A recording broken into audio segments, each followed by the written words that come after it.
Hi, my name is Brian Bremen. I come from a white suburban town family, and I identify myself as a white able-bodied male. My name is David Kavjan. I too identify myself as a white able-bodied male. So we're going to do an interview about the course, so I'll start. Number one, use one word, one sentence, or one gesture to state the most significant experience, idea, term, or question encountered in the course. For me, the word that sticks out is encouraged. Coming into this, I've never had any experience in the classroom, so at wanting to be a teacher, I experience a lot of doubts, like, can I really do this? What if I get into it and I burn out the first year and I have this degree that's essentially worth nothing to me? So I had this one experience in my classroom that I was helping a young lady study for a placement test for college.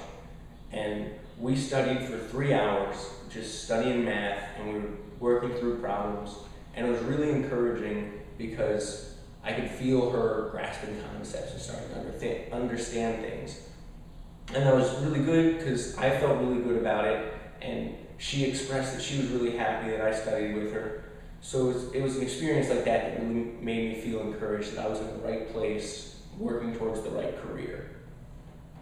For me, it was eye-opening for more reasons than one.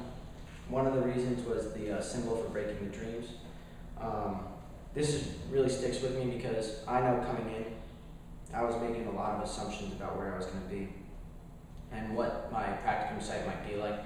But I soon learned that I can't be that way, and I got to break out of that dream and start a new one where I'm trying to help the problem, not cause it.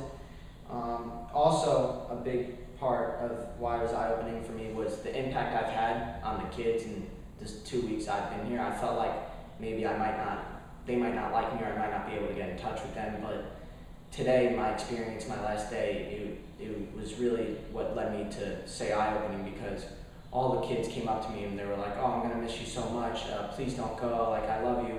And one girl came up to me and was like, "You're going to make me cry." And I was like, "No, don't cry, it'll be okay, like, finish the year, have a good summer." But it was really eye-opening to me and a shock how much I could really help these kids in the 2 weeks I was there. Number two, lesson. What has the course taught you about race, racism, gender, sexism, and/or disability ableism? Well, so we talked about race, sex, and ability, and so these three things were really difficult topics. So I came in thinking, I'm a white able-bodied man, how much can I really contribute to these things? People like me are usually looked on as the problem. We're the ones that are discriminating, and so it was very difficult to break out of that initial shell of wanting to participate, thinking that my opinion was valid. But in the end, I came down to sort of a little end-all statement that I took out of it. It means if you aren't part of the solution, you're part of the problem.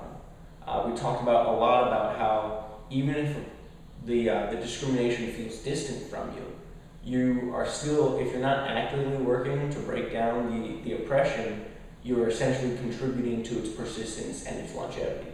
So for me, the thing that I took out was you really have to start making a stand. You can't live in your ignorant bliss anymore. Yeah, I agree with that. Also, I thought it was very interesting that racism, sexism, and ableism were all the same 7 things, like highly adaptive, dynamic, persistent. Coming into it, I thought of them all as separate, and I was like, oh, well, this is bad in this way, and this is bad in that way. And I didn't really see them all as one under the white supremacist patriarchy. But now going through the class, I realized that they are all based off of the similar things and ideas, and that it's not okay to have them. Also that I saw it in the video We Could Be Kings, where all 3 kind of intersect with Dante Angus when the scene where he's reading for the class and a kid makes fun of him. And in the video we see a big black male. And because of this, I think it hinders his teacher's want or need for him to read more. She looks at him as athletic instead of like the academic type. So I think that this was a good example and showed me really that all 3 ideas do intersect with each other a lot. Number 3, this is an immersion course. What has the course taught you about immersive, literary, rich, critical, creative, community-based inquiry? So for me, the best aspect of this course was the writing. We wrote 6 one-page papers, and I really took advantage of that time to sit down and reflect. The discussions were good because it was able to give me a different perspective, but I feel like I really thrived on providing my own thoughts when I could sit down and really think through things like piece by piece. And the best part of it was when I could look back and I would write about past experiences that I had, and I would draw upon this new knowledge and see how racism, sexism, and ableism were present in my life, even if I didn't think they were. So I was able to identify things that I may have done wrong or right, and how I could act differently now, so I can try and prevent the actions in the future. For me, it was the speaking and listening, especially for disability and ableism unit. During the unit, we had to watch a couple videos about disabilities, and one really stuck out to me where a kid with stammer uses music to overcome his disability. And in it, the speech therapist says he generally didn't think that the music would work. And to me, that was really awesome and shocking, because at the same time that we're being surprised and our disability bias is being broken, so is his. So I thought that was really cool and really stuck with me.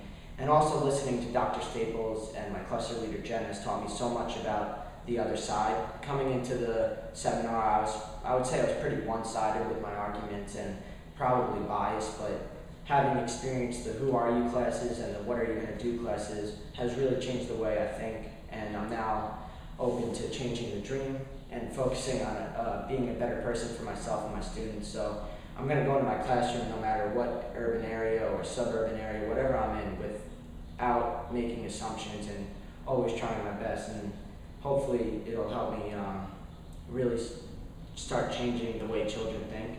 And another one was listening through Mary's example of sexism in her life, which she didn't let kids choose the color paper they wanted or the type of books they wanted. And for me, I'll use this as an example to kind of stay away from, to help break the sexism barrier and, let the kids pick between blue, pink, or whatever color they want. Number 4, the 4 agreements. How have the 4 agreements helped you develop a critical consciousness about self, others, and context? So the 4 agreements are: do your best, don't make assumptions, be impeccable with your word, and don't take it personally. And rather than looking at it as 4 separate statements, I saw them sort of as a web of interconnected beliefs, essentially. So I saw that do your best kind of applies to the other 3, so you can do your best to not make assumptions, be impeccable with your word, and not take it personally. Just as you can, by doing the other 3, you're also working towards doing your best. So it's sort of that interconnectedness that keeps it relevant to me, that makes it something important that I can kind of grasp on in my life, and I can work towards doing all of those. And the biggest thing that stuck out to me was the difference between the first day and my last day. First day I went in and it was a completely new environment, and I was making assumptions basically left and right. And I was not doing my best to help the students, I was rather judging them. So now I can try to do my best and not make assumptions and speak in a way that is sinless. And I can shape students to be better through that and not label them.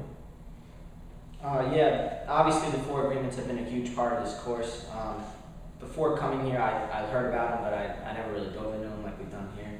And it's been refreshing yet difficult trying to change the way I think and trying to become a better person using them. For me, the hardest one is being impeccable with your word and speaking without sin, because I really don't have a filter. I kind of say whatever's on my mind, even if it is a judgment or even if it is, something that I shouldn't be saying. So even in the 2 weeks, I've seen improvement. As in the first week, the troublemaker in my class was, I thought of as rude or annoying or other negative terms, but now I refer to him as outgoing, passionate, and active. And I'm trying to do my best, which, like we learned, is going to vary from day to day, in not judging him or judging his actions, but rather seeing him as a person who wants to learn and wondering this and that. And I'm just staying away from also making assumptions about the environment I've been in and the environment where I'm going to go, wherever I end up, or wherever I end up teaching. So, thank you. That's good.